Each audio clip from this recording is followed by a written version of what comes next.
Hey, welcome back. Rows 1 through 10, episode 171. Going to talk about a lot of shit today. Excuse the French. We got to talk about the 500, the 600, how terrible Nashville was besides the truck race. And then we're also going to talk about what's coming next week. We got some new rulings that came out with 2311. Feel bad for front row. But yeah, we're going to talk about that. Dodge. We got a little leak coming out about that. But how's everyone doing? How's everyone? Doing pretty good tonight. Good.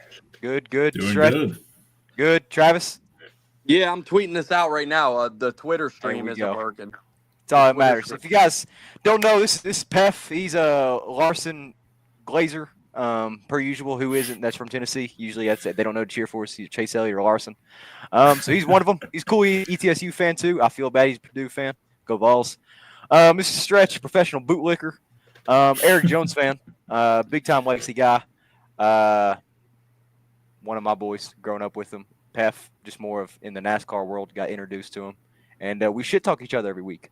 So this is where it's got us. Well, I don't really shit talk as much anymore, mostly Travis, but yeah. But Pef, tell us about Indy. You were there. How was it?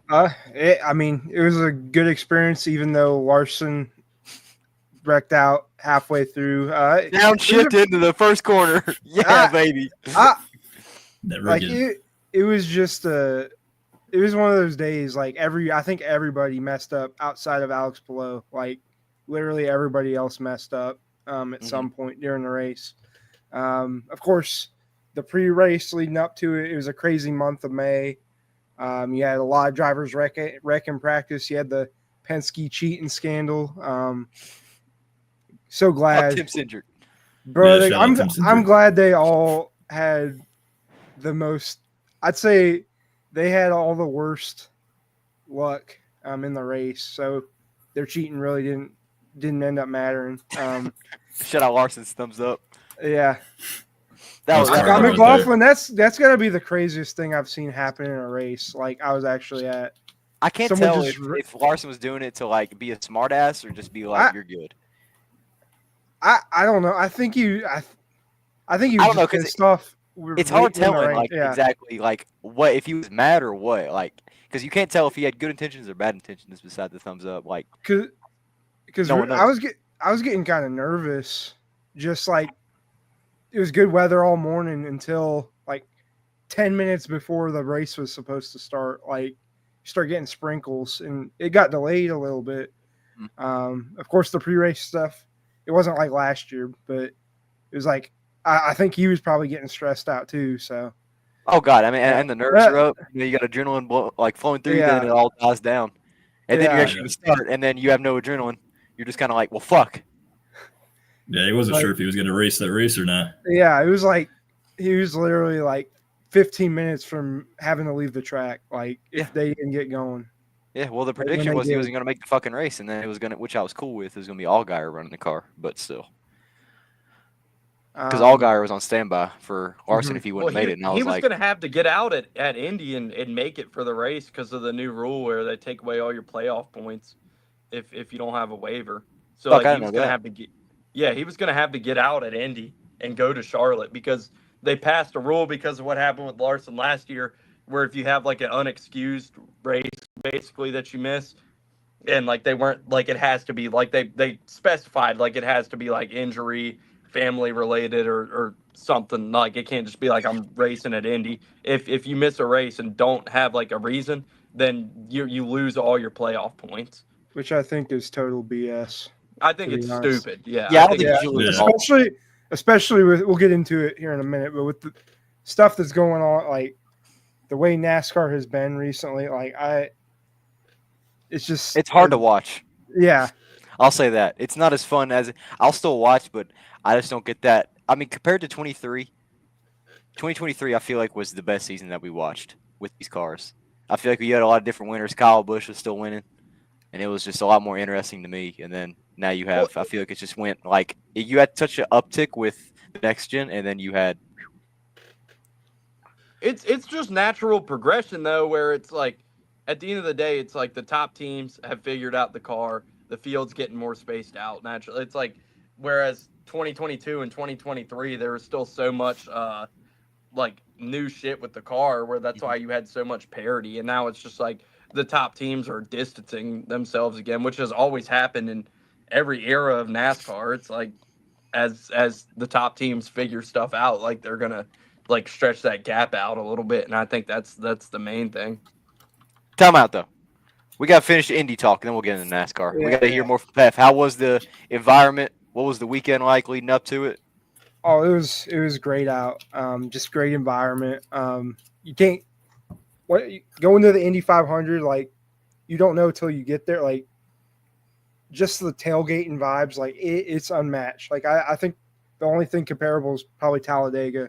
It was the best. I feel like for that for me and Travis too. When we went, it was just the road course race. I mean, we went to the NASCAR race, but I mean, even being there, like I feel like it was the best tailgate that I've been to because it's such a great. It's all flat. You have some people near you, and everyone's friendly. And it was just like a good area because we met people we didn't even know, and we were just chilling and like drinking with them. See, and I could agree with that. That happened to us. Like we were just grilling out, making breakfast. And I brought a football, and the people beside us asked if they could use it, and they throwing it around, and then. They gave us all Jello shots.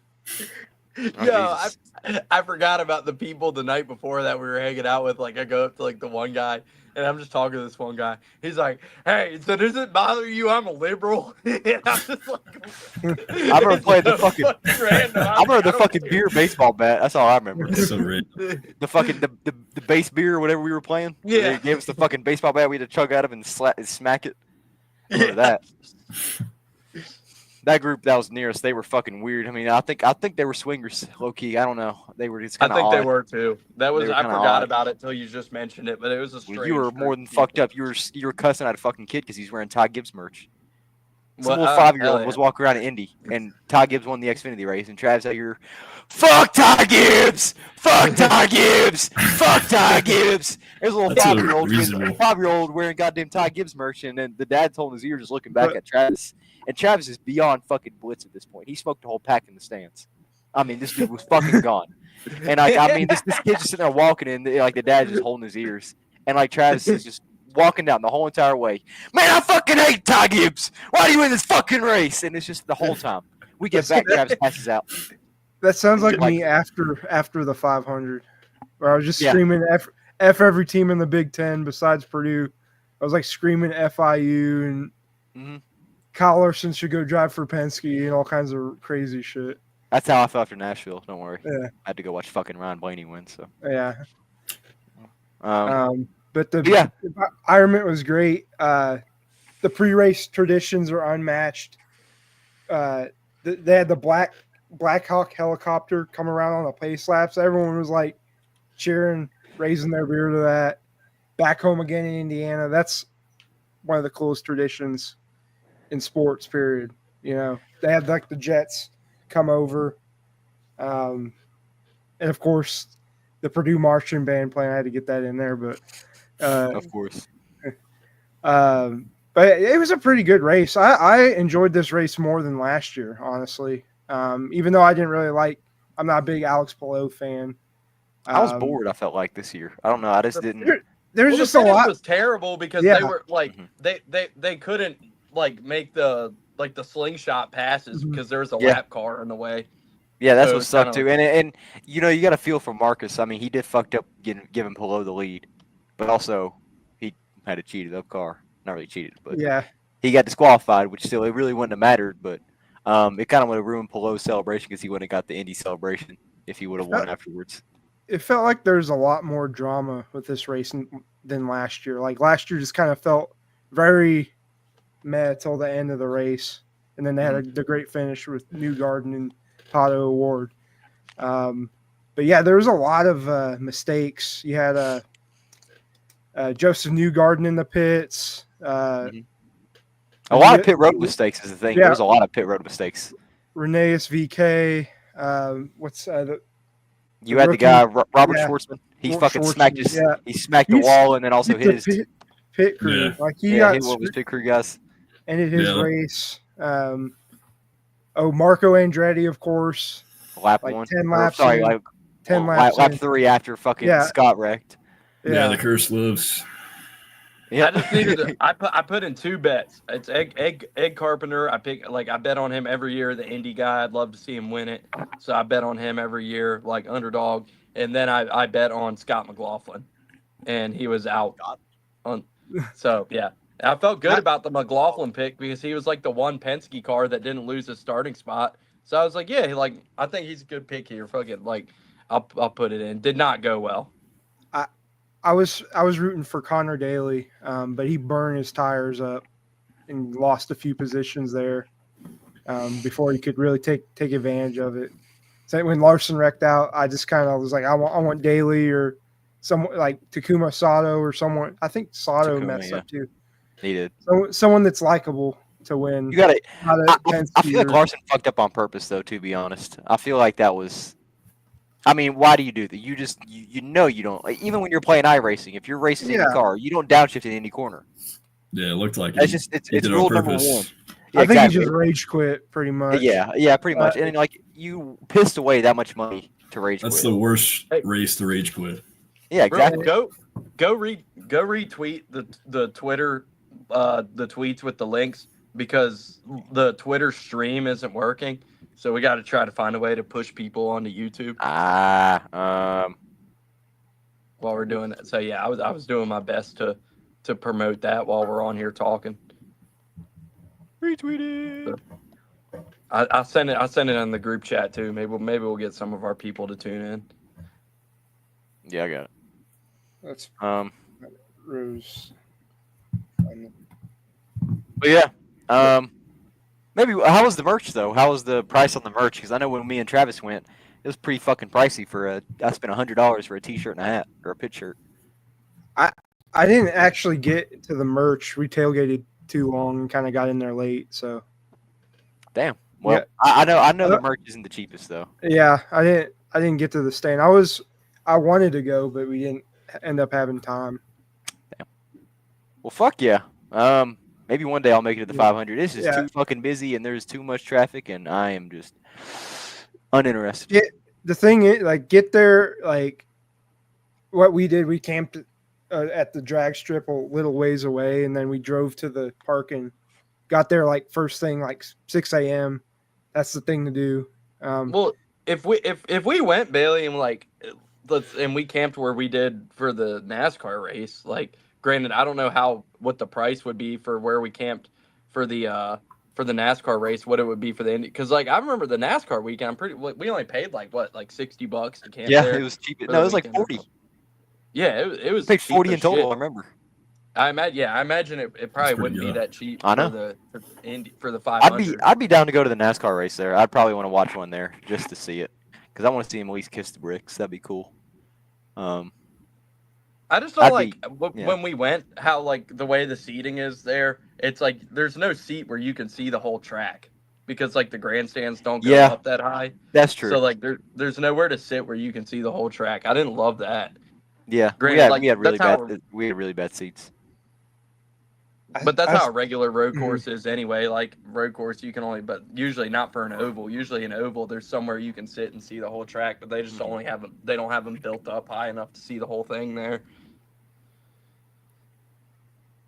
I was gonna say I was sitting in C stand on the front stretch, so I could see turn 4, see him coming out of turn 4 down to the finish line. So that's why I chose those seats. That's the worst thing. Like at Dega, you can at least see the little fucking ants on the backstretch, so you can barely see it, but you can at least see it. Is the thing. But like in Indy, Indy, you got the pagoda blocking everything. You're blind as a bat, so you can't see shit. So it's just like, you see wreck out on 2, and then boom, you don't see them. So God forbid something happens in the backstretch, someone gets loose. You don't fucking know unless you're watching the TV. Yep. I know. That's why I don't want to allow TV. I think when the announcer at the track, when they said Kyle Larson was in a wreck, I was like, shit. Back it up. Go on. There goes the day. Left. Yeah. He was like those William Byron fans that they showed at Dover last year when he wrecked. And remember they showed those 2 Byron fans who just got up and left as soon as he wrecked. I've actually been with people that did that before. I don't know why you even piss away money. I mean, there's still other people. They were like, we're going to beat the traffic. It was the dang 2021 fall Bristol race. And they got up and left because Chase Elliott Yeah, Got they're Chase Well- Elliott fans. he didn't get crashed. Yeah. He's a bitch. That's what happened. But Hey, Yeah. he got his fucking. shout out that subway car. Got his fake championship. Don't worry. Anyways, shout out the 500. Kind of a shit race in my opinion. It wasn't fun. It wasn't. So Chase's was a fake championship, but Harvick's wasn't. To be clear, No. even though Harvick won his in the same format. No, it's funny. Harvick won 9 races in 2020 and still win the championship, but God forbid Larson did. Anyways, 500. It was better last year. I personally didn't really enjoy it this year. That's just my opinion, though. I was just kind of bored. I honestly fell asleep, and I was looking forward to the whole weekend. We watched Monaco. Monaco was uninteresting as well. I mean, I still watched it, but it's fucking As Monaco. a- Why do we still as race a- there? every Yeah, F1 Monaco race. is like Why do we still race there? Pancake. These cars are, for one, too big. You can't pass. I mean, the Formula E race at Monaco was better than F1. I will tell you, because I watched the highlights, and that fucking race was fantastic. It sounds like fucking vacuums on a track, but still, it was still great. But next year it could be better because we have new regulations. They're about 2 inches shorter in wheelbase. Got new engines, new aero. It should be better, but we'll see. I'm gonna eat my words probably. We'll see in a year. Well, now F1's too fucking arrogant, so now they're gonna try to put a race on at the same time as Indy because they don't want Yep. people watching Indy. So, Yep. Shout But- out to F1 and their arrogance that just can never be stopped. It is what it is. But we had the 500 after that, and then we go into the 600. None of us were there. Travis, you didn't go, did you? No. I don't remember. Yeah, I don't know. Stretch, you didn't go. I know that you're fucking out in BFE. No. Yep, Pef. Yeah, I wasn't there. I frankly don't remember that much. I'm gonna be dead honest. I have slept since then, and I've done a lot. I've drank some beer since then. Went to a race since then, so that's the last thing on my mind. I just remember Denny and Byron battling for the lead. It was a very good battle. It kind of kept me on my toes, and I was like, "Well, fuck, who's gonna come out?" Actually, I was thoroughly impressed with it. I'll say that because I didn't really enjoy the race until that. I totally forgot about it until they mentioned it earlier. Damn good battle. I remember just sitting there. I was like, "Wow, this is really good racing," and they kept it clean. It's the biggest thing. Like you want to Charlotte see is two the best track in NASCAR right now. Yeah. You want to see Right. two people racing hard for the lead and keep it clean. You don't want to see them beating and banging.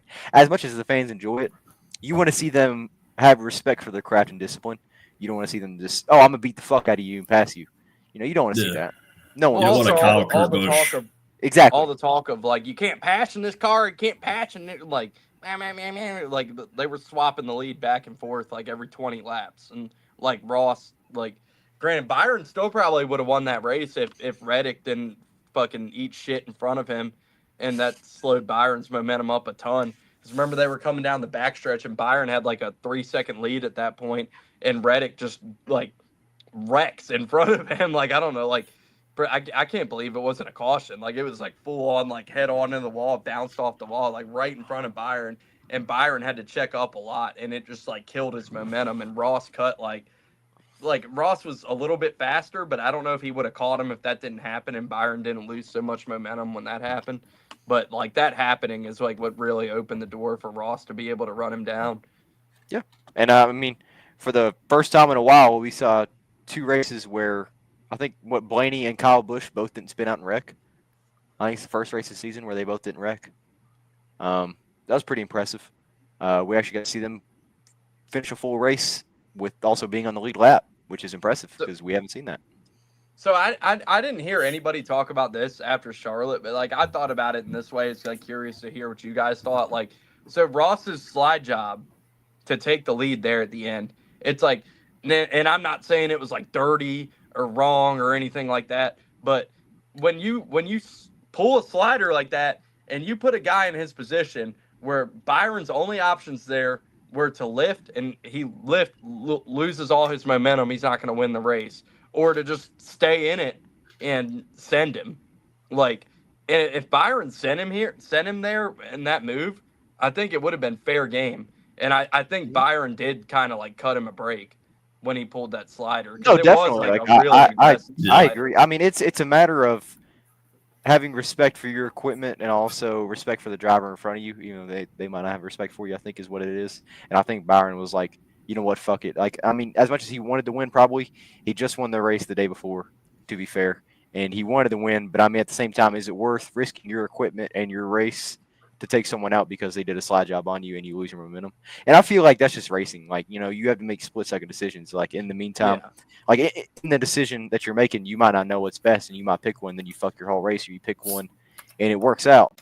And I feel like Byron just picked the safe way out and just lifted, and it kind of fucked up his whole race. But that's the beauty of it. That's the beauty of it. If he pulls that move to like Joey or Denny there in that situation instead of Byron, like he's going game around. over. Like, Game over. Yeah. No shit. You're getting that shit back up to you. It's gonna get Matt Kenseth to Joey Logano. That's what it's gonna be. I mean, it wouldn't have even been like them having to get back to him. It would have just been he tried it and they stay in the gas and just like spin him as he's trying to slide across him. Because like it was an aggressive slider where like Byron like. If Byron doesn't lift there, he sends Ross around, and I think. And I feel like you have to be careful at this track though to do that, like to send it. I mean, because if you do, we know how bumpy it is in the corners and how loose people get. And I feel like taking that risk of hitting someone, especially with how soft these cars are and how easy they are to break loose.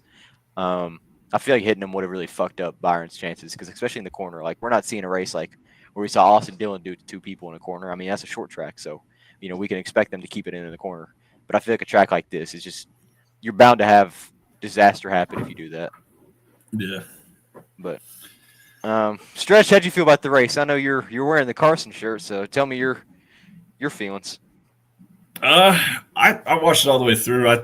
I mean, Byron dominated for the most part, but the passing was great at Charlotte. It was really good racing. People moving up from the field pretty fast. Like Eric Jones, he started out near the back, made his way up, was in the top 10 most of the day. Carson started all the way in the back, made us all the way up the front, and then blew an Eric's engine. had 2 good runs the past 2 weeks. I'll say that. Fuck me, and we're going to Michigan. He's got a lot of momentum.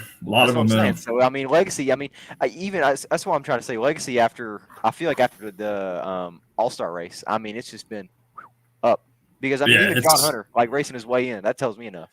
It's rising, but it's not exactly there yet. And I listen to the audio all the time, and Eric Jones is like, man, they still got better stuff than me. He says it like all the time, like I still got better stuff than me, but we're improving. So that's all that matters right now for Legacy, because they started off awful. Yeah, no shit. Yeah, it was bad. And I think P25, P28. The first year into sharing their stuff with JGR, so it's like they're still learning everything about the cars. And like, it's a huge upgrade in car performance. The tier system, it's compared to last year. And John, a blessing. This shit straight. I'll say that he's not wrecking as much. Good on him. I just shout out John Hunter. I'm only saying that because he has Smithfield sponsored by him, which I didn't know. And shout out Eric. That's what I got to say. Anyone who's got Smithfield, I'll fucking rep. I don't care because it's Eric. We're kind of burying the lead with Charlotte too. Like the biggest story I feel like everybody was talking about from the race was the broadcast in Prime. Oh, dude, yeah, that's what I was gonna say too. Oh yeah, and you had no fucking driver like highlights. Like, it was no one, oh, look at this guy moving through the field like every fucking week. Ryan Blaney started dead last. He's moved up 15 positions since the start. Here goes Kyle Larson. Like the same shit we hear every week when we're on Fox. Like, I'm not shitting on Larson or anything. But it's the same drivers they highlight every fucking week. We're watching Austin Dillon's onboard cam from P29. It makes no fucking sense. Like, why are we watching a dude that's in dead last? That's fucking 2 laps down. He's 5 seconds off the car in front of him, and he's still 2 laps down. Why the fuck are we watching him? It makes sense. Like the choices that they make for their sponsorship money and the broadcast and the no ads are so good. It was just perfect. And like the broadcast, I hate to say it, Corey LaJoie fucking kills it in there. He might glaze Carl Edwards a little bit. I'm not gonna lie. I mean, because I feel like he's a little gay for Carl, but who isn't honestly at this point. But still, I mean, I feel like the broadcast team is just great. And then you have Dale in there. I mean, everything's good. Trevor Bayne kills it on pit road. I mean, the past 2 weeks in a row, I really like Trevor Bayne on pit road. He does good interviews. I think in the past, it's a guy I haven't been a huge fan of, but like ever since the Prime races started too, like I might have been too hard in the past on Adam Alexander, because like I was listening to these races more. Like, obviously, I was at Nashville, so I didn't listen to that broadcast. But like the Prime broadcast, he was so good on there. I still heard it was great though. I heard the Nashville race was great over broadcast. It was. Yeah. They were talking strategy, like Steve Letarte coming in with like the pit crew strategy, talking about that gas. They had like a burn meter too for Nashville, like on gas wise. And at Charlotte, like one of the Prime things is like when they didn't get Denny's fuel full, and they were like talking about it when he was running second, and they gave showed the pit stop and gave a breakdown of what happened and why they didn't get it full.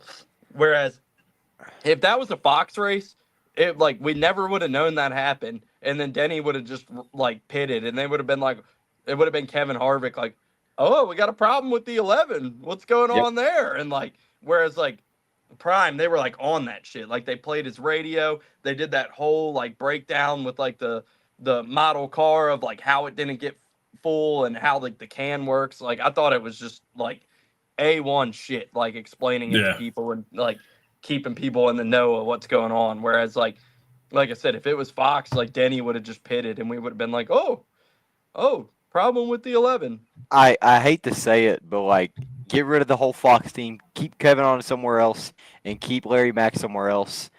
Put fucking Boyer with the trucks with Mikey, and then let the old head retire. I forgot his fucking name. Just he's fucking 90. Just let him die in peace.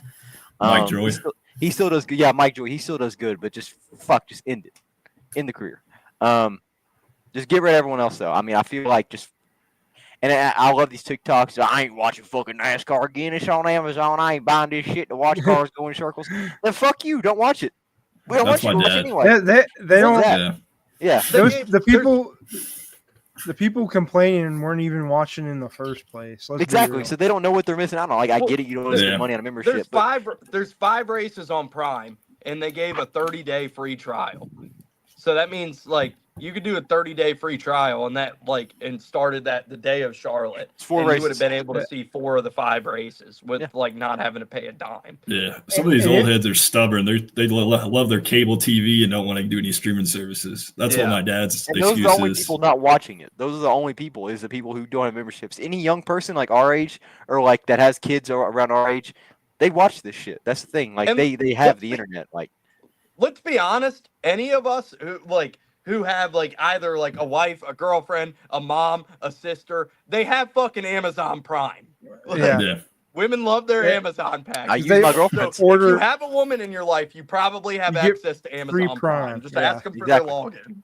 Exactly. I'm using my girlfriend's account. Exactly. I'm using my mom's. And we live together, and I still use hers. Fuck Chase Elliott though. Shut up, Prime. I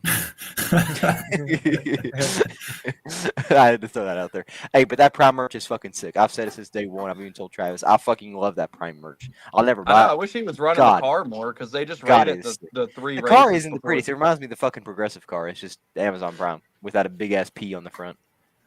It's similar. Exactly. But yeah, that car only ran the 3 races, Talladega, Kansas, and Wilkesboro. So we're not going to see the car anymore, unfortunately. But going back to the 600 though, host of our got a feel for bro. I'll say that. Blew his shit up again. Shout out ECR. What AJ Allmendinger said. ECR makes the best fucking engines ever made. Obviously, got a feel for him. But he had a good run Sunday, which is all that matters. I mean, those P2 stack up over time. Ask Sheldon Creed. He's made it to the playoffs every year. He knows all about it. So keep stacking them up. Stacking them deep, stacking pennies. If he gets P2 at Mexico City, he gets a medal for it. I don't know about Mexico City. He's just I'm excited for that race, though. I will say that because I love the F1 race there. It is probably one of my favorite races of the year. I know it's not the same exact course, but it's similar. They cut off parts of it. But we haven't even talked about Ross winning yet, though. But what a fucking drive by Ross. Starting in the back in a backup car, and he was just he just picked his way through the field all night and put himself in the right position. It's when a lot of the podcasts after the race were talking about the stats this year of making up positions from where you started and where you're running. And Ross this year has just been punching way above his weight with the speed they have, and they haven't been qualifying well. He's been making up for it. I'm pretty sure he's been the best driver on restarts this year. No, Ryan Blaney has been. Ryan fucking Blaney, come on. They highlight it every week. Ryan Blaney moving through the pack. Well, got me restart. Goddamn, I sound like. I swear that's William Byron because they talk about it every week. It's always it's Byron, it's Byron, it's Larson, and it's Blaney. That's a 3. It's always those 3. That drive by Ross though is so impressive, and Trackhouse doesn't have the speed this year that they've had in years past, but Ross is making up for it. He's just wheeling it, and it's you got to tip your cap to him, man. because he's just making the most of it. And now he got himself a huge win, put himself in the playoffs as monumental. And that was obviously another heartbreaker for Byron because that's the second race, Darlington being the other one that he's just dominated and lost right at the end. And, some of it circumstances, like he just got passed in the pit cycle at Darlington with bad strategy. And then this one, it was like, like I said, if that Reddick incident didn't happen right in front of him, I feel like he still would have won. But that Reddick incident just kind of killed his momentum and was opened the door for Ross to make that run there. But I think just consistent speed, the 24 is probably the best in the field, like on a week-to-week basis. Like every week, Byron's up there running top 5. We've seen him go and dominate a couple races and not win. I think they're definitely the best team overall, just speed-wise in the sport right now. And for Ross to be able to go up there and make that move and win the race, you got to tip, like I said, tip your cap to him. Just huge win for Ross, huge win for Trackhouse. That was like monumental for him. Yeah, and SVG showed some speed last week. I mean, that's the thing. I mean, he's picking around a P20, but still, that's what you want. You want to be. I mean, he consistent finished like what he finished 14th. 14th. Charlotte, 14th. And then he was running top 15 at Nashville, and they ran long trying to catch a caution, so he ended up finishing 25th. But he was running better than 25th at Nashville. That's what I'm saying. And then Suarez, I don't know. I don't. He's been inconsistent this year. I don't feel like it's him though. Is the thing. I don't feel like it's him as a driver. I just feel like it's inconsistency with the car. I feel like he's not getting the most out of it. Suarez could have won that Vegas race. Remember that won the Barry one? Suarez was second. Suarez. Oh, I was nervous because he would have won that if we had 20 more laps. Yeah, he would have won it. Yeah, he was catching them. But yeah, no, that was a huge win for Ross. And yeah, SVG's been running. I don't know. I might be an SVG guy, man. Oh, I like some SVG. I think at Mexico City, watch out. He's gonna start reeling off some good. We got a month till Chicago too. Yeah, it's gonna be a summer road courses coming up. I've always liked SVG, but then over the weekend, I went to the fucking autograph session with him and met him, and dude is just you meet the drivers and they're all usually nice, but it's kind of like they're going through them. SVG is just really just feels like he's happy to be there, happy to talk to everybody. It's I don't know. I fucking love this guy. He fucking left, came across the world to race in NASCAR and loves NASCAR, is so appreciative of the sport. I might be he's giving my fucking, he's always been on my list, but he's fucking creeping his way towards the top. I might just fucking rep it and just be an SVG guy. Oh, he's a super chill guy. I met him at Kansas, and he was talking about it was an interview, and he was super humble. They were asking him questions hey, where do you want to finish today? He was top 20 would just be great for me on an oval, and he's super humble guy. And you know what I love about him is that all these drivers now, a lot of them at least, they're always just saying why NASCAR sucks and this and that and it's shitty and he came over here, like I said, packed up and moved across the world to race in NASCAR, and he fucking loves it. He's not out here bad mouthing NASCAR or anything. He loves everything about it. And it's I don't know, something about that. Like I said, we forgot to mention that Will Brown's running in Chicago too for college. I didn't mention that. Supercar champion, running once again his second race. I think I forgot which the first one. I think it was Coda was the one he ran at, and then Brad Hand ran Chicago. Can't think of what else. Is the Handman running again? He almost won Chicago last year. No, well, I mean the 60s filled, so it's stage 60s. It's done. So that was their whole thing. Well, so somebody else needs to give the Handman a ride. He almost fucking won that thing last year. Oh yeah, Joey Hand. That was off straight strategy. That's all that was. That was a straight strategy. I would say 23-11, but they're currently occupied. Let's get into that. Yeah, fuck. Shout out Ross, whatever. Cool. He's running a sick ass scheme this weekend. Shout out to Bapple. It only looked good with the 4 though, so fuck if it's 1. I really don't care, honestly. I'm glad Ross won over William Byron and same. Denny Hamlin. Same. I'll take that any day of the week. Yeah. After Larson crashed, I just wanted someone likable to win, not a Byron and Blaney snooze fest. He's I don't. Larson's the only likable driver. Fucking. How the fuck is Larson likable and Byron isn't? What the fuck's not likable about Larson? He beats the He's guy just too much. So generic. you don't like him. Like, It's like going to the store and finding a bag of Fritos. Yeah, Like they're not good. Yeah. They're just there. Like you'll eat them, but it's just like the fuck special about them. yeah. He's like a He robot just to me. exists. Yeah, I mean- William Byron just exists. Like, Yeah. Dude has no yeah, personality. Like, I'm I glad did- somebody likable won. Like, what the fucking like? I get okay. Maybe he's not Byron's like not like out there enough to be like your favorite or something. But how can you say he's fucking unlikable? Like he's just like exists. I wouldn't say I hate him. He He's kicks just milk Larson's ass toast. a lot, so I don't like him. Just no, Byron's just born. That's my thing. He's born. You gotta have a personality in NASCAR. Yeah. A lot I of mean, people say it's the all same thing Hendrick. about Kyle And like, Larson. that's what I said. Bowman is the most likable guy with a personality in Hendrick. He has a sick ass car collection. He likes dogs. Sick ass car Like, collection. He drifts these sick ass Camaros. He's got great taste in music. so does Chase Elliott. The fuck's he Bowman is- like? Wow, he's from a goddamn Eric pool Church? room. They make burgers. Wow, he likes fucking Eric Church. He doesn't say much. He's quiet as fuck. You're He's saying rude as he's fuck got to a his fans. personality. I like his taste of music. Get the fuck out of here. He has no fucking personality. They have to It's like pay him fucking for this goddamn cut out of appearances. Kevin. Hey, Kevin. No fucking response. It's a fucking brick. That's what Chase is. He's fucking programmed like a robot and not say shit. Well, It you're makes saying someone like- Bowman. I like Bowman's taste of music, so he's get the fuck out of here. But go look at his Instagram and tell me he's stupid. Bowman- Go watch his Bowman's videos. a Say, smart that shit ain't ass. sick as fuck. Go Bro, say that he's shit a ain't sick as smart- fuck. Bowman's a smart ass. That's what I like about him. He's like gives the sarcastic interviews. And that's exactly like, just go look at his Instagram and say, Yeah. wow, this shit ain't cool as fuck. That's all you gotta say. And then go look at Chase Elliott. You could tell someone else fucking runs that account. William Byron, who the fuck cares? And then Larson, he doesn't run that shit. That's what I'm saying. You see these custom creative videos, him drifting a fucking Camaro to some heavy metal. And you're like, wow, that's sick.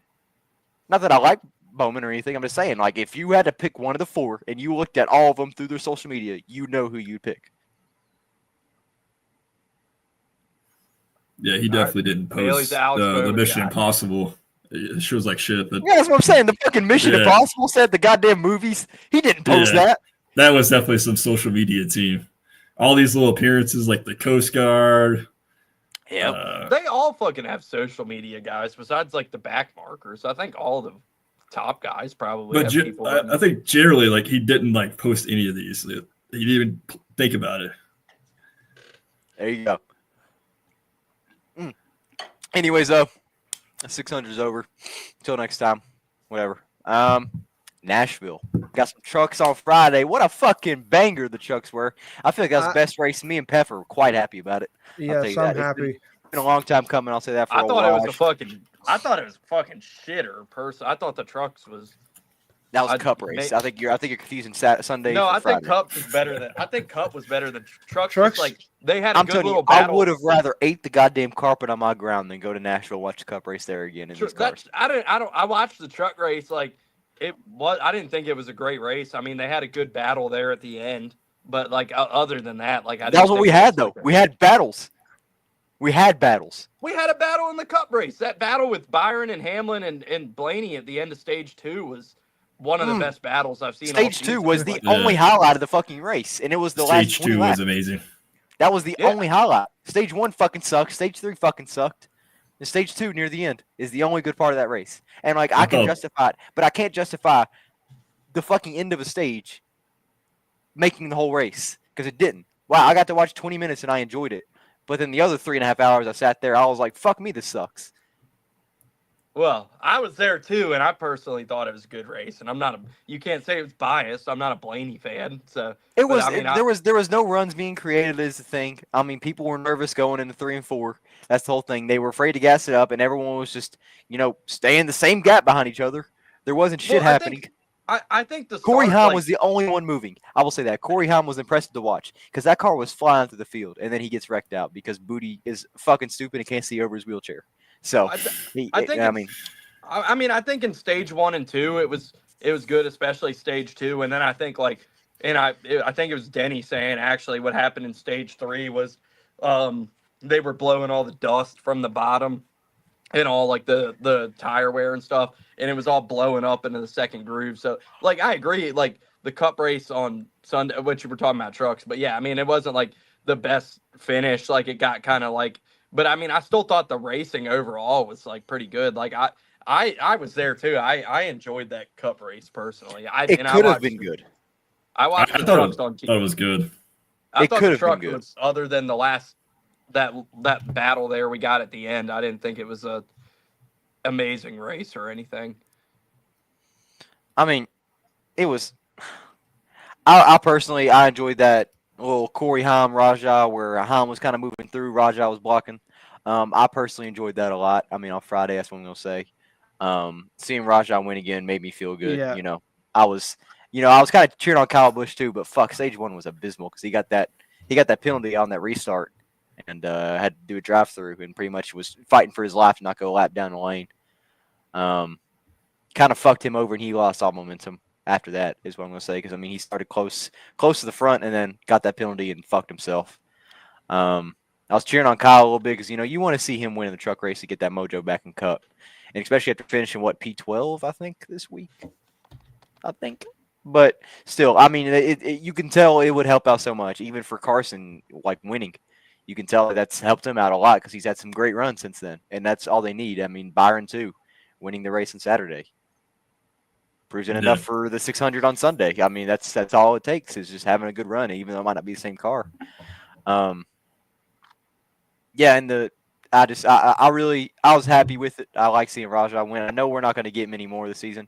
He's a really hit or miss winner. I'll say that. He'll have a good run. Something happens, gets fucked. End of story. That's pretty much every race for him. I think he's been turning it on here the last little bit, and I think this win's been coming. He had terrible luck to start the year. Mm-hmm. Last year, I thought he was going to get more than the one he did at Las Vegas, but end of the season, he just kind of fell off. I didn't realize till after the fact how far down he was in points. Like because there's always been accidents, and then we get caught up in shit we shouldn't be caught up in, pit road mistakes. And like you have to honestly feel for. I don't want to say it like this because I don't give a fuck honestly, but for Corey Haim, like you have the race winning speed, but just every time you don't win, it's something that you could avoid. He had the fastest truck out there. Him and Lane obviously had the fastest ones. Rajah had a fast truck. I feel like it was definitely a top 2, top 3 truck. But Corey Haim should have won that race. That's how it is. Like Corey Haim should have won that race, and he should have won many more this season. But I mean, I don't know because once Rajah got up front, like he was like he checked out for the most part. See, he did at first, but then Corey Haim, he was right there, and Rajah did a very good job blocking his lanes. Is the thing. And Corey Haim got really loose a couple times, so it kind of fucked him over. That's what I'm saying. Like some of these mistakes that he's made, like you can tell, like he should have won that race. And Rajah just did a very good job blocking. I think what hurt Haim too in that one was he had Lane side drafting him the whole time too because Lane was right there. Lane was running right there with Corey, so every time Corey got a run, like Lane was able to kind of pull up and side draft him and pull him back a little bit. That's the impressive thing too. We can see who the front runners are on the truck series. Like you can see that Nice is up there. Like they're consistent top 10 players that at least we'll know is going to be up there. Bailey Curry's doing damn good in that 44. Caden Honeycutt's just getting really unlucky in the 45. That's all that is. And then we also see like we know that front row is going to be strong. I mean, it's impressive how much speed they have in these trucks now, and we know that Tricon's not going to do jack fuck unless it's the 11 truck. So Hemrick. That's pretty much a given. Hemrick's up there, yeah. I mean, him and what's his name? He looks like a damn Ankrum. Ankrum. Yeah. So Ankrum's been having a good season. He has. As much as I hate to say it. Now, I mean, I hate the fact that you have to go shit talk your team on live television to have good runs. I don't feel like that's the right way to do it. But to each his own. Whatever floats your boat. And I guess Daddy's money's getting you that far. But I can say that about everyone because they're all Daddy's money. He's got that union. What's it? The Luna. It's some Luna? Yeah. I got the Luna fan right here. Oh shit! Yeah, that's who's who's paying the bit. You have. I don't know if his family is like. Oh wait, it lights up. Do it again. Yeah. But I guess it's some sort of construction union, and like I guess he has family money tied to that company because that's who's paying. I didn't even know what that company was till they had a thing at Kansas. They gave me stickers too. Trash it. Hemrick is definitely going to be a contender, I feel like, later in the season. He's being damn consistent. He's up front, and I mean it's good to see him succeed a little bit and do well and have these consistent runs, especially after the Cup Series season he had. Yeah. I get you're in a call car, but fuck me, that's bad. Got to feel bad you get booted out for Todd Dillon, but whatever. Money It's the Dillon talk. family. It's the Dillon Money family, talk. baby. But yeah, shout out Raja. Good shit. Made me happy. Made me and Pef happy, should I say. No one else. I was just shit talking to Heim fans in the group chat because I'm tired of hearing the fucking it's hunting. It's hunting. Hunting. So annoying. I don't give a fuck. The goddamn watch is broke, motherfucker. It's- You still ain't it's- winning the championship. It's the dang truck series. Why are you celebrating? You ain't winning the like you won championship. Yeah, Wow, congrats. I don't You win fucking like what 12 regular season races with nothing to show. Hey, you got some Yep. fucking hardware and you got some trophies from each track, but you ain't got a championship. And guess what? Ty Majeski still won one. You got fucked by goddamn Carson Kosovar in Phoenix 2 years ago. Oh well. And Denny, boy, he should be in a cup car right now, but Denny decided to take the fucking money instead of He should. Yeah, Denny, I don't- I mean, that's Denny what- of all that's what- people, Denny of all people who bitches about like kids fucking buying rides and shit, had a perfect opportunity to give a ride to Corey Haim who earned it, and he took the fucking bag from Riley Herbst instead. If So- I'm Michael Jordan, I'm telling Denny Hamlin, please put Corey Haim in my car. You That's remember right. Denny said, but you remember Denny said before the season, he's like, "Oh, everybody's sleeping on Riley. Like they're gonna be impressed when they see." I what feel he like just can give him do." time Like, is the thing. Just give him time because we did see flashes of good stuff whenever he was running the 15 a couple times in Dega and all that. But I mean, I guess super He's a speedway. good- and he's he's a ran good- well super speedways in the 2311 car. Herbst Yeah, is he's a good. good plate racer. He's pretty much David Reagan. And that's what Yeah. I want to give him time because like we saw flashes last year even in Xfinity of Herbst being up front and like running that I car. mean, And Corey it LaJoy's a it took good him a super while. speedway racer too, and everybody's like, "Oh, fucking super speedway." It took him a while to adjust. Is the thing. That's what I'm going to say. And as bad as I hate to say that, I don't feel like you should have time in the Cup Series to adjust unless you're at a Yeah. lower tier team that gives you time. You shouldn't be at a top tier team still adjusting. Like I don't feel like Riley Herbst had that table of Riley like got- Unless he's you're like good a enough. Riley got in the 18-year-old 98 the year rookie. after Chase Briscoe won 9 races in it, and then got in the next year and missed the playoffs. Yeah, and I mean that's what I'm saying. It took him a while to adjust, and I don't feel like he should be in a top tier car like 2311. I don't feel like he really deserves it. I feel like yes, he should deserve to be in the Cup Series. I feel like he should be in a lower tier car though, like maybe like a Legacy, Yeah. like something that's still like learning, something you can grow from, like John Hunter is. We've seen that how he's went from Jack Fuck to actually doing well during races and not wrecking his equipment as much. Like we've seen that, and it's giving him time to grow and fuck up, make mistakes, learn I- from it.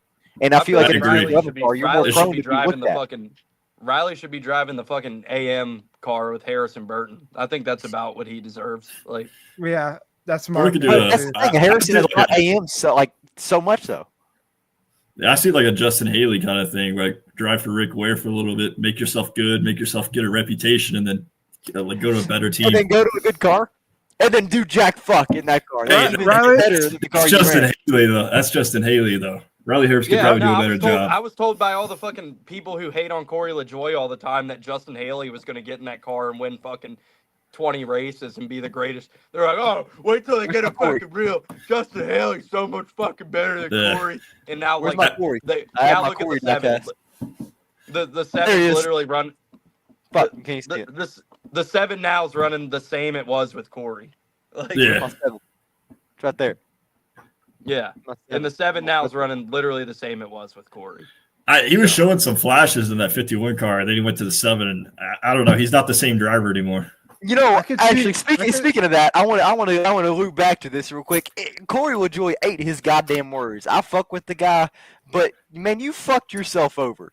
You don't talk shit about a series. You can't get a ride in the Cup Series because Rick Ware is too busy giving his fucking wife-beating son a full-time ride, and putting these other fucking boneheads in the 15 like goddamn Harrison Burton in a Cup car again. I get he won a race last year, but why the fuck? We know he sucks at a Cup car. Well, Don't it's because put he him was back in locked. It was because he I was know. locked into That's the what I'm saying. I'll give him the All-Star benefit of the doubt. But Like- still, we knew he's not going to do jack fuck because he sucks.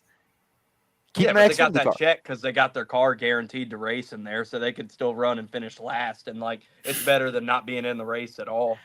But like- still, anyways, we're still going past the fact that Corey was like, I don't want to race in front of 12 truck fans. And then we see the crowd for these truck races. We're like, wow, that's actually, a lot better than what it used to be. We're seeing a lot more people here. Like whenever we were looking at Nashville, that was a fucking good crowd. I get they closed off a lot of the stands, but that crowd was super good. Like there was a lot of people there for a truck race. And I feel like something like that where Corey's like, oh, I'm going to part-time in the 07. After knowing how good that truck is, and after what we've seen with Spire this year in trucks, and then guess what? You're going to go run trucks. So you ate your fucking words. You talk shit about it because you couldn't get a full-time route with Rick Ware. They booted you out of most races that you were going to run in the 01. Your special little car you have. They booted you out of it, so you're barely running any races for it anymore, and now you're desperate to race because, it's either that or suck Carl Edwards in the booth for 3 more races. I like Corey, but you shouldn't have said that. That's just stupid because now you fucked yourself, and now you're getting made fun of on all social media because he said that, and now you're going back to it. Bro, who fucking social media has a fucking hate? No, yeah, I know. He's just a guy. Like, and he's a good racer, and I've always said that. I have never minded Corey. I think it's funny to see him wrecking those in the 7 whenever he was racing it because it was just this is Corey LaJoie wrecking. It's just like watching John Hunter. It's your weekly scheduled caution. We all knew it was coming. It's just a matter of when. I just see that I understand why social media would be on his ass about because I feel like that's something to be clowned over. Because that's just, why would you do that? If you're guaranteed a ride, in the series, then why hate on it? He did allude to that. He did allude to him saying like the 12 fans thing because you saw his picture of like the AI generated with like 12 fans and they were all holding up like the 07 flags. Like, so he at least has a good sense of humor about it. He does, and he has a great podcast, and I'll always say that. I love his podcast. And I like him as a driver. Like it's not something I wanted him to win so bad in Daytona because I had so much money on him and he's running up front. I was ecstatic. I wanted Corey to win a race. I wanted him to go in the 01 and be like, you know what, fuck you, Spire. I just did this. You want to see that. You want to see like a success from when a guy moves to a different team or gets booted out and then wins. Like that's what everyone wants to see because it's like a good feel-good story. All right, that's enough Corey LaJoie talk. Let's keep this thing moving. Fuck you. All right, Saturday. Shut up. Saturday. Old alligator got it done. I got my little gator up there. You can kind of see it poking out a little bit. My championship gator. Alligator gets it done. My boy Zilly was in it though. He was. Talk about it. Come on, Gary. I don't know. I don't really feel like there's a lot to talk about from that race. There's not. Allgaier just dominated. Yeah. Allgaier just showed the veteran he is on the field, Zilich had the lead, and if it stayed but I think caution came out, and then Allgaier just got him on a restart, and he stuck back in second, and that was the end of the race pretty much. I'll say shout out Haas. Fuck me, what a good run by both cars. Sam Mayer top 3, I think Sheldon was top 6. Good run by both cars, getting them points up. That's what I love to see. I want to see Sam win in Haas. I want to see a Ford win in Xfinity because we have still yet to see one. Just want to see one. That's all I want to see. You want to see Ford do well.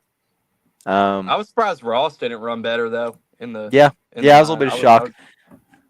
That was a little bit of I figured he would have came out there and just, but I guess not. I mean, it just shows how good Allgaier truly is with this car. I think is what we're seeing because he has ran it for so long and he's the Xfinity ringer. We all know him as. I feel like he just gets the most out of this car because he knows so much about him. And, give him clean air, give him a good car, give him, just a track that he knows is fucking game over. Like, we know he's going to be up there. And we saw that point in case on Saturday. Not much else to talk about. That's why I tried to give it to you, Travis, because I don't want to say that. Yeah. Nah, I mean, I was there. It was cool. It was a good time. Wasn't the best race, but we had fun. Beth? I continue to say this. Justin Allgaier is this generation's like Jack Ingram or Ron Hornaday Jr. Like, just that guy that has gotten to a point in his career where he can just go out on the track, knows his cars, can dominate the feeder series of NASCAR. And I still like Allgaier's thing. Like, I still do, but it's just like now I've gotten to the point where I'm like, well, fuck, I can't commit to this guy full time because how good he is and like how much we see him win. I'm just like, fuck, man. I feel like everyone likes Allgaier is the thing. Like I like Allgaier, but I feel like everyone does. It's hard to hate. He's a likable guy. Exactly. It's hard to hate Justin. Yeah. He's such a nice guy, a family oriented guy. He goes there and he whoops ass and he's humble about it. Like, what you want to see. Everyone enjoyed his championship last year, I feel like, too. Yeah. That's my brother. He's just a fucking hater because if it's not Austin Hill or Corey Haim, then fuck him, is how he sees it. But, I mean, I feel like everyone enjoys a JRM championship for one, and also watching Justin finally win that first one after so many years of being so close and struggling. Like, Yeah. everyone wants to see that. And, like, for me, it's not just one of those things anymore where I can go to a race and be like, yeah, Justin. I'm going to be like, fuck yeah, he won. But, like, now it's to the point where it's just, like, we're seeing truly his dominance after winning the championship. Like, I want to see another one. Yeah, I mean, I wouldn't mind it. I like how Junior said on the, like I talked about after the race, Junior said on the podcast last week, he was like saying how he hates people coming out of the roof hatch for their celebration. He's like, if you come out of the roof hatch, I just think you're cheating automatically. And then like Justin wins this race right after that and comes out the roof hatch. He always does that, Like- though. That's the thing. So, like, he always comes out the roof hatch. Have you guys watched Earnhardt documentary? Yes, I gotta did. watch the last episode. I have not all watched 4 it yet. episodes. I've heard it's fucking tearjerker. It is. It Yep, is. that's what I heard. I was watching a TikTok of Dale talking about whenever he was in military school, talking about like senior coming out to see him. I was watching this and it was funny as fuck just listening to that. And it's so interesting to hear like his story. And I need to watch it. There's so many shows I need to watch right now. I just can't commit myself to watch a show right now. I don't know why, but still, That I one just should love be on you your guys. bucket list for a racing fan. The Earnhardt. It showed so much racing from back in the day, the storylines, the rivalries, and like, I mean, you can watch these races on YouTube, but like this kind of like had a snippet of all these different races and made it so interesting. That's what I want to watch. I can't watch the full all race. I The got kind through of the, I got through kind the of felt- first. Damn. Go ahead. It kind of felt like the Junior podcast where he talks about like the 1979 series and he like talks about all the snippets from like every race. It kind of felt like that in an aspect. I got through the first 2 episodes. Like it definitely was sad to see at the end of the second, like them talk about Neil Bonnet dying and how much it affected Dale. That was pretty sad. I was gonna mention that, like, just seeing Dale's like expressions, like that, that's a man he's in grief, like you said, the old racing footage too. Just it's high quality. It's not a crappy VHS rip from 1984. You're seeing high def footage, like the best footage that you can find. So I think it kind of shows the reality of Dale Earnhardt's life and not what just him on the track. Yeah, just him on the track. The Intimidator. The Intimidator, yeah. Well, fuck So yeah, I'll watch Cup it. Definitely.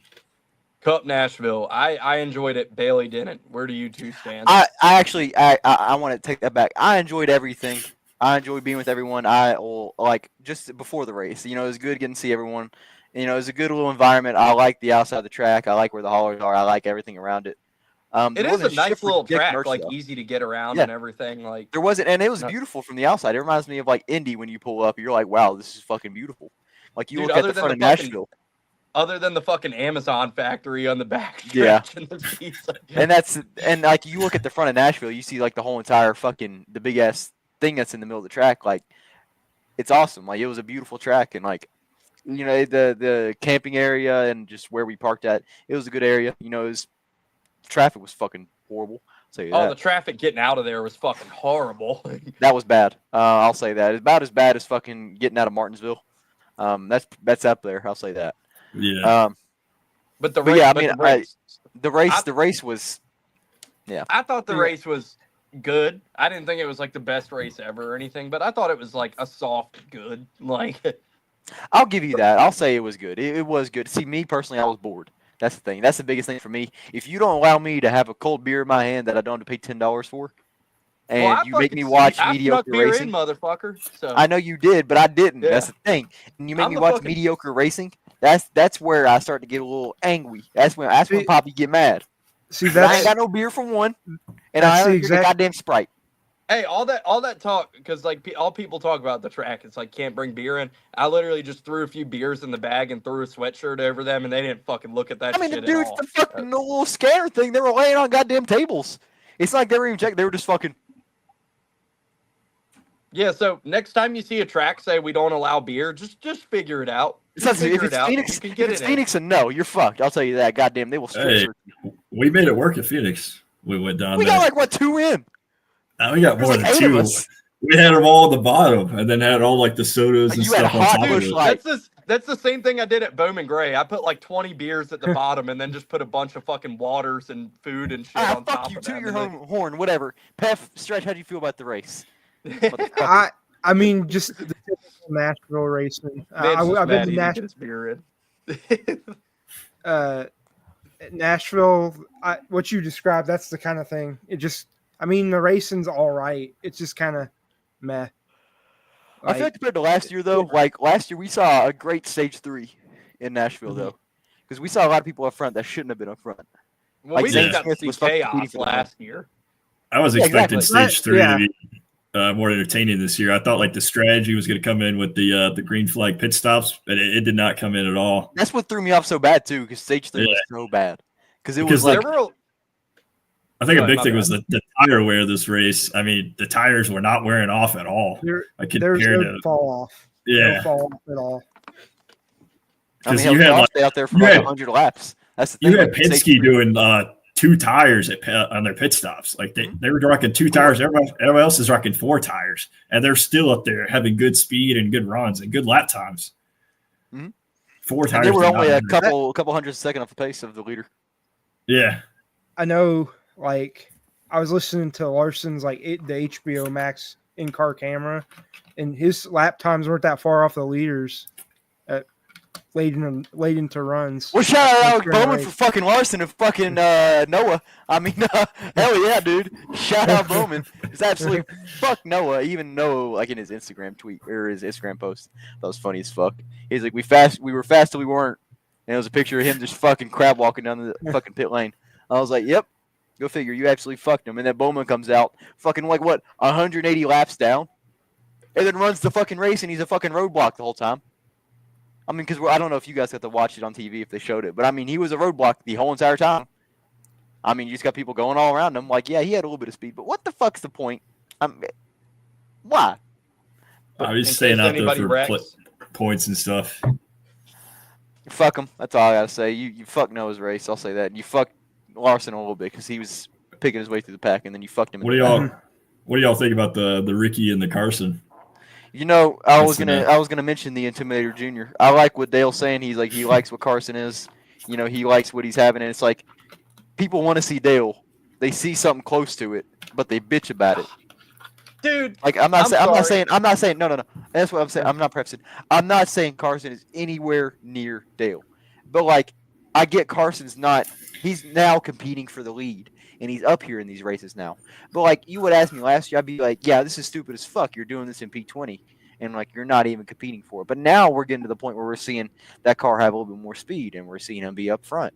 And like he could win these races just like at the 600 if his engine didn't blow up. He could have, and if Bailey, he would have had a caution in Nashville, possibly could have won. Bailey, I'm not shitting on you. Like, I'm just shitting on like the discussion in general. Like, where every time like there's a driver that like wrecks people, like it was the same with Ross a couple years ago and Carson now. It's like, well, Dale, he's just like Dale. It's like, do we need to like? Does that need to be like the discussion like every time? Yeah, Like I said, get that. I'm not shitting on you. Like, because I'm just saying like in general. I was saying what that's, Junior like, said because Junior said that Yeah. because that was like what Junior's statement was, and I was like, I do Yeah. agree Like with Ricky- that because like a lot of people are like, Carson's come fuck down, you know, whatever. Well, he's I- not absolutely clobbering people like Ross was. Is the thing. Yeah, Ricky did an interview and was like, "Oh, he didn't call me or text me and apologize." Fuck him. or Who anything." cares? But that's the first reply I see is, "You think Dale ever texted anybody?" You know, like, God damn. he didn't Ricky. apologize to Sterling Marlin when he. It's racing. That's the thing. It is racing. It's not goddamn. You're not playing fucking paddle. Jacob. You're not playing What? fucking wiffle ball. Like, you know, you're racing. Like, it's the thing. It's gonna happen. It's gonna happen. Like, that's just part of it. I don't Wait, think what? anybody heard what Jacob just said. What'd you say? Well, what'd you say, Jacob? I said Dale didn't apologize when he destroyed Sterling Marlin at Bristol. Damn. Oh, In that Earnhardt, no, what? I thought Damn. you were saying at Daytona. No. That's a lot worse too. Like I feel like for that too. I mean, Okay. that's the same exact instance that we're talking about though. Like I feel like you compared to that. I get one was actually for the lead and one wasn't, because that one was for the lead. But like, same shit. Like you know what I'm saying? Like you're doing the same exact thing, and people are just like, you have the 50-50, and that's the one thing I fucking hate. You know, I get it. Like everyone has their opinions on a sport or like who they like, and I feel like personal bias comes in the way of some of these things sometimes with certain drivers. But fuck, man, how can you be happy? It's just like you have two sides always like, oh, this is right, this is wrong. We want to see this, and then you see it, and then you don't want to see it. Well, my biggest thing with Carson is like, at some point, I hope somebody pays him back, and he better not act like a little bitch when somebody. Yes. Yes, I agree. Yeah. I agree. You race, you get raced how you race is the biggest thing. It's like the golden rule: treat others how you want to be treated. You race people hard, you should expect for them to race you hard. They were talking about it on the broadcast, and they were saying like Carson should expect some payback at some point this season. It's going to happen. Yeah, but he's got to take it like a man. Every week with Carson, Ryan Preece gets proven more right every week. Like, remember the Ryan Preece, the truck race interview? Yep. He's like, all you kids watching at home who race, you see what that? Don't do that. Ryan Preece gets proven more right every week. Well, I feel like Carson's Ryan Preece truck got year shit on so much when he did that. Everybody's like, hey, Carson's awesome. Preece is being a bitch. And like, I feel like Ryan Preece gets proven right every time. And I feel like it's Carson's last truck year really showed his true colors, because fuck me, he was just spinning everyone out. That was the biggest thing. It was just constant wrecks. That's all it was. And like we saw it even in Phoenix. We saw it with Corey Haim. Why the fuck did he do that? And he tried to pretend like he was like apologetic about it. He was like, I'm so sorry. I didn't mean to do that. It's like, no, you just lost. And then he got fucking cleaned going into 3. Yeah, he got cleaned. He fucking got it back. Like, dude, that was so great to watch in person. I wish I had a video of it. I just can't describe that feeling of like sitting there watching like Carson go around and then boom, right into him. I was like, oh my fucking god! And like you had the Carson fans all down there, like, oh my god, fuck Corey Haim. And the Haim fans in there clapping. You remember Carson's little tantrum he threw in the car after that, like when he wrecked Corey and he tried to act like he. Oh yeah, he was like, oh, I'm so sorry, I didn't mean to. It's like, no, he just saw red and was like, I'm wrecking this guy, and then like realized after he's a fucking idiot. Like, yep. Well, anyways, go back to that. I don't mind what's going on with Carson. Like I said, just expect to be raced how you race is the biggest thing. Don't complain, don't bitch about it. Be apologetic for what you do, even if you don't mean to. You know, like it shows respect between you and other drivers, which is what you want to have. You want to build these good relationships, especially being in the Chevy family, I guess you can say, with Ricky. You want to have those relationships because, you know, what if Ricky gets kicked out and you get kicked out of your ride and you need a ride at Hayek, and then you've already burnt that fucking bridge because you didn't do anything to help that team and you crashed their equipment. They're going to look at you weird. Like, you want to have these personal relationships. Ricky's the kind of guy, too, like, Ricky will fucking get him back. Like, whether it's like Ricky's in the face or he hasn't really said it though, is the thing. So Ricky was just like, yeah, he hasn't apologized to me. So we don't know what's gonna happen. We don't know if we should expect anything here in Michigan. But I don't know. Ricky's kind of that guy, like on the spot. Like, you know, if some pisses him off, he's gonna react. But I think he's had enough time to cool down. I don't think anything's gonna. Well, happen. I don't know about on the spot. I mean, we saw Dalstar race last year. He sat and brewed for about 3 hours, and then he decked the fuck out of Kyle Busch. So I don't think it's more on the spot because he let on him. He's had like a week to cool down. Yeah, exactly. You should pull a Robbie Gordon and just randomly wreck him like a year later. No, what if he just waits till everybody gets to Michigan? Like as soon as he sees Carson, it's on site. Just punch him in the garage. That would be funny. That'd be funny, but I feel like it'd be kind of pointless just to go in there and just deck the fuck out of someone and walk out. Like I feel like you need to have he learned his lesson last year. Fucking $100,000 for punching him or whatever the fuck it was. Yeah. And your daddy's banned.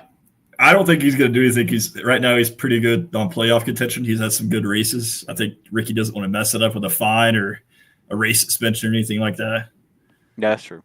That's true. Because he is having a damn good run. I don't know how the fuck they're doing it, but whatever. I don't know where the fuck. I don't know. It just blows my mind how Hayek is doing good. I'm like, wow. I say kudos to him because the Hayek stuff isn't the greatest, but he's being a woman and making it work with that stuff. I know, and it's fucking wild to see. Yeah. See, Ricky is not like, I know he has the reputation of like Wrecky, and he's not that anymore. Like he's he's just figured out how to maximize his equipment without going over the line and getting himself fucked up. Unlike at Roush, where you like- just fucking sound like Ryan Blaney every day. Oh yeah, it's because He Danica was. Patrick's out of his life. That was true. Yeah. But Ricky did this a couple years ago too. The year he won Daytona, like because he would have made the playoffs on points that year if he didn't win Daytona. He was like 13th in points in the regular season that year. Like he had a really good year that year after they won the 500. Yeah, that's true. But don't worry, he's gonna win a super speedway again. He'll get fucking lucky. I got him at Talladega. Yeah. Best part of the race though was like we were talking about earlier, that battle at the end of stage 3 with Byron, Hamlin, and Blaney. That was some good shit right there. And That was some great racing. Watching, and Blaney ended up winning this race. And like I said this in the group, chat when the race was going on. But something just to give Ryan Blaney so much credit for is Ryan Blaney is just the best like methodical long run driver in NASCAR. Where like if it's a long run, save your stuff, be methodical. Like Blaney is the best at that, at like saving tires, waiting for a long run to play out. Like he's not the best on like short runs and restarts and like if there's an overtime or something, that's not playing into his strengths. But when it's just like a methodical long run, a lot of green flag laps, like there's nobody better at just saving their stuff and those kinds of runs than Ryan Blaney. And this race played out perfectly for his strengths, I feel like. Yeah, it's his first win of the season. He was much needed. Fuck Ryan Blaney, but all of Penske has now won a race. Pretty cool to see. Even the Wood brothers were involved in that whole conversation.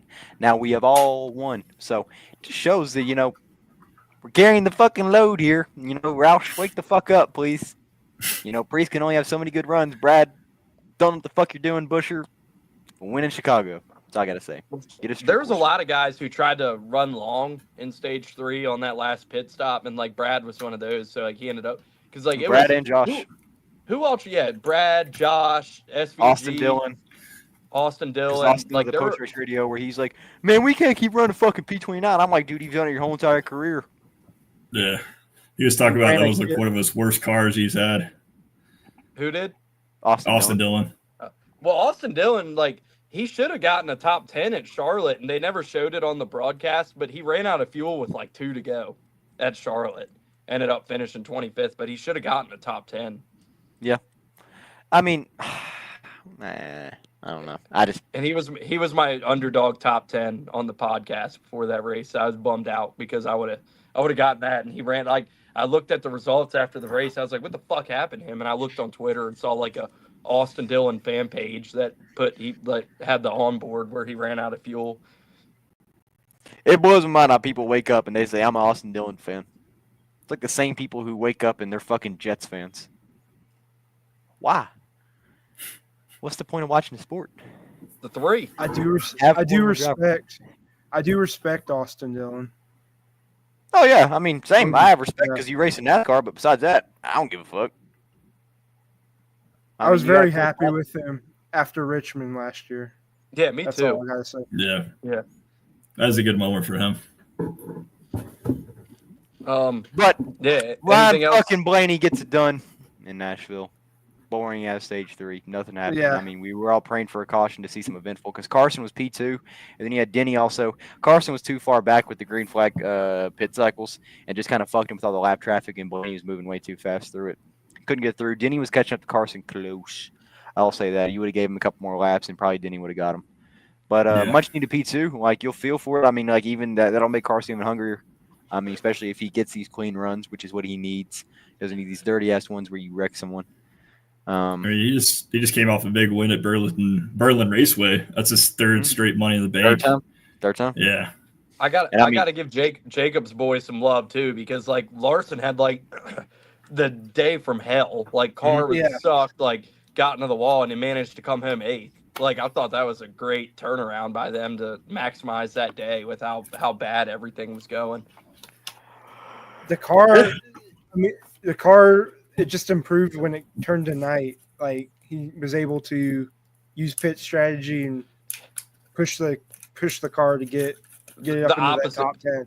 Yeah, they had the opposite of Chase's car, where Chase was running top 5, and then it turned to night, and Chase just went to fucking shit. I was, what is happening? Like, Yeah, we saw a lot of cars change around when nighttime came around. Like Eric Jones came out of nowhere. He had a lot of speed. Me and Stretch were texting the whole time, and I mean, I was fucking thoroughly impressed with Eric Jones and the speed he had.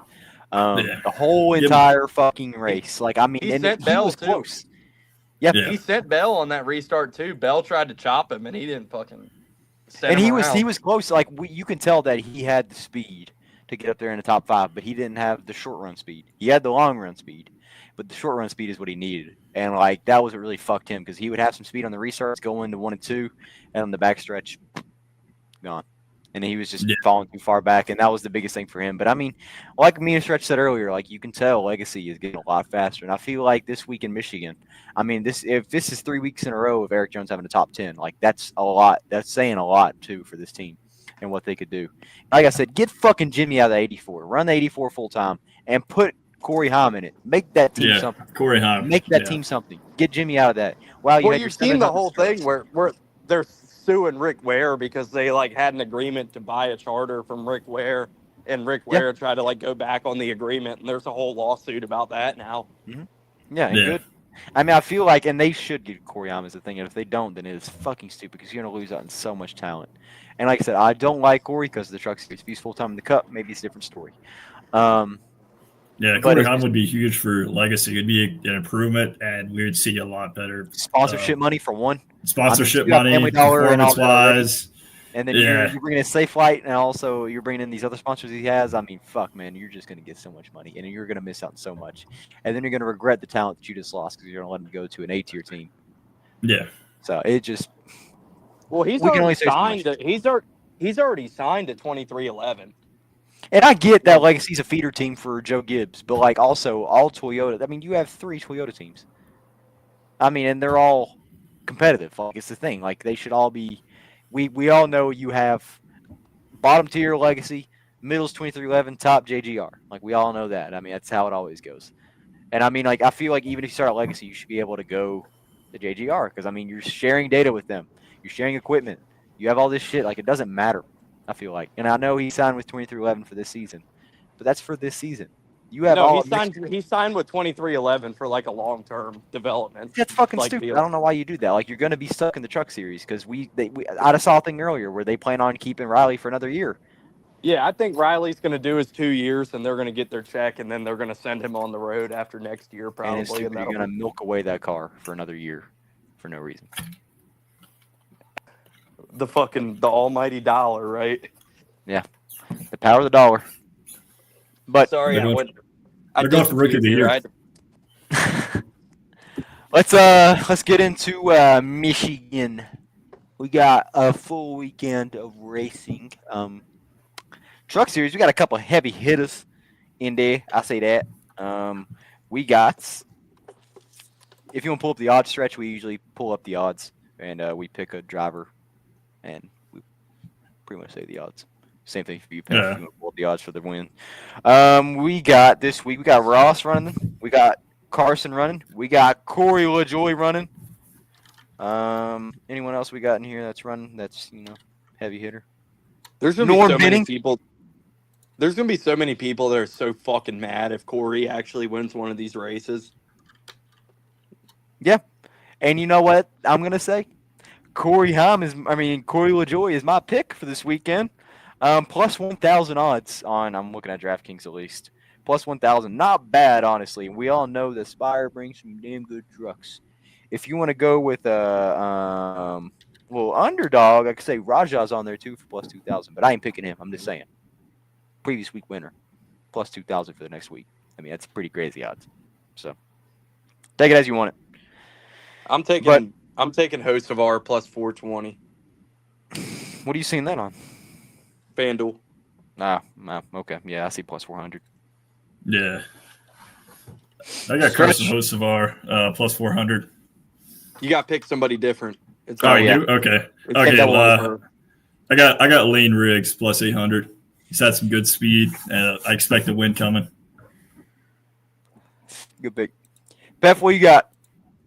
I'm trying to find the odds. Tell me. I can Tell me read it something off about if you- the odds. What are Chandler Smith's odds? Chandler Smith plus 2,000 actually on DraftKings. Pretty Give good me Chandler Smith. All right. And you went last, so now you go first for Xfinity. But we don't have Um, Xfinity. We go backwards. I don't have Xfinity odds. I don't think Travis does either. No, there's no Xfinity. It's just Cup and yeah. Truck this weekend. Oh, well, Cup and Trucks. Well, Pef, you go first for Cup. I got the odds right here if you need me. But you're looking at Larson, Denny, Blaney, Byron, and Reddick are your top 5 for win. Give me some long odds. Give me. You know what? Let's go, Josh Berry. Damn, Michigan. plus 3,500. Good pick. Not bad, honestly. Stretch, who you got? I feel like I know who you got because it's hometown boy, but Yeah, I got a hometown boy with the momentum, Eric Jones. plus So, 5,500. Hey, we're showing some great speed. If we have some great speed like we did with the last few races, we'll be up there.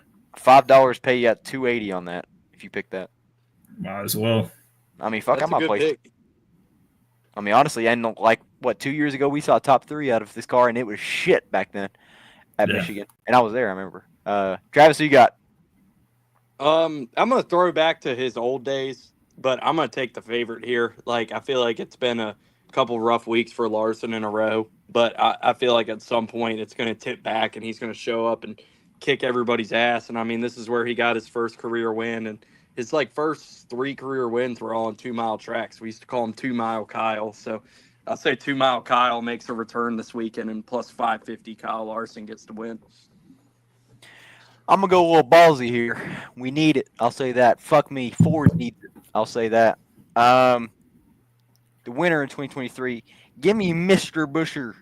We're gonna get plus 2,200 on that one. Damn good pick. I mean, shit. He's always ran well here in Michigan, and it's like RFK's home. It's Roush's home, should I say? I mean, that's where they got their whole museum at. I mean, Roush always runs well up here, especially with how good Priest has been running. I mean, you can see Priest up there if you wanted to. Brad, I don't fucking know. I mean, just. I want to see Brad do well, but I lost all hope. It's like a Kyle Busch fan. You just lose all hope. You want Top to send 10? it back around with top 10s? Yeah, I'll go first. We can cut it off at Priest plus 250 if you want to. Okay. So So you got to pull up top 10 odds, and you got to pick somebody Priest and somebody with Priest or higher odds than him for a top 10. I'm gonna say fuck it. I don't see why not. He's been running really well. The only car of this team has actually been running well consistently throughout the season. Give me Zane Smith plus 350. Front row's been a little rough, but Zane's always been up there. He's been consistently in top 15. And especially a top 10, I can see it as being feasible with plus 350 odds at a track like this. I mean, no way they don't show speed. I'm going to go along the same lines as you. I'm going to go Noah plus 600. I know it's been a rough year for him, but he's always been really good. You got 600? I got 450 on here. Oh, yeah. Mine's FanDuel. I got 600. So, but Damn. I mean, it's always been a good track for Noah. Like I remember in the college car, like his first year in Cup, he drove up in the top 5 before he wrecked it here. I think it's a good track for him, and he might show a little bit of speed. So I'll go with Noah for mine this weekend. Yeah, fuck. I don't have the top 10 odds, but I'm going to go Ricky Stenhouse. That is, you're looking at not a bad pick, plus 1,800. That's actually damn good odds. I think he's going to bounce back. I mean, he's been very consistent over these last couple of races. So. Oh, wait. Plus 500. That's I was at top 5. Oh, I was like, what? Yeah, it's plus 500. Sorry. Got that wrong. Okay. 600 on FanDuel, by the way. So check out all your betting apps to make sure, because I mean these odds are way different. I'm on Always DraftKings. shop around. I don't see the top 10 on here. It's next to the race line, so yeah, I can't even show you. Okay. Pef, who you got? I was gonna go Ricky Stenhouse Jr. as well. You gotta pick someone else. I guess give me